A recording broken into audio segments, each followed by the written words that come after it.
Military leaders from across the region are exploring new solutions for tomorrow's threats. The growing problem of counterinsurgency was the focus today as they are gathered at the Joint Warfighting Conference in Virginia Beach.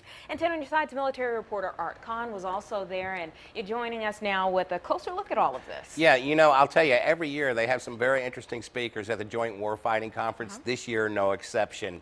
Having commanded a tank platoon in Operation Desert Storm and serving as a senior fellow at the Center for New American Security and at the U.S. Naval Academy, Dr. John Nagel is quite versed in counterinsurgency. He says this country is getting better at fighting the threat that was well known to our founding fathers.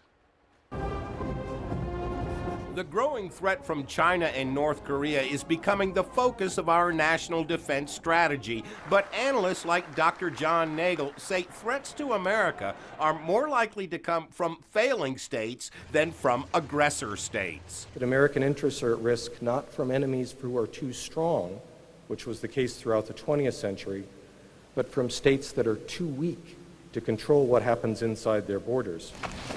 And current events seem to support this theory. Currently, the United States and our allies are fighting insurgents in Afghanistan, Pakistan, the Philippines, and the Horn of Africa. The historical record reveals that the United States engages in ambiguous counterinsurgency and nation-building missions far more often than it faces full-scale war. History also suggests that America should have a better understanding of the effectiveness of guerrilla warfare. There is great historical irony in the fact that the United States, which was formed through a very successful insurgency led by George Washington, has struggled itself to conduct counterinsurgency.